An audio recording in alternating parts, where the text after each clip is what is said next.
Pag naging magulang ka na ng batang may autism, marami kang matututunang piliin. Pipiliin mo kung sino ang gusto mong makasama, sino ang gusto mong makausap, sino ang gusto mong papasukin sa mundo ng anak mo.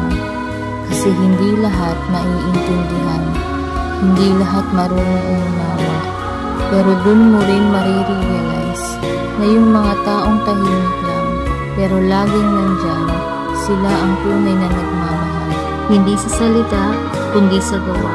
At bawat araw, mas natututo kang pahalagahan ng simple, ang totoo, at ang may malasakit sa anak mo. Kasi sa mundong minsan ay hindi nakakakita ng kakaibang ganda, ikaw ang unang magpapaalala na being awesome is beautiful.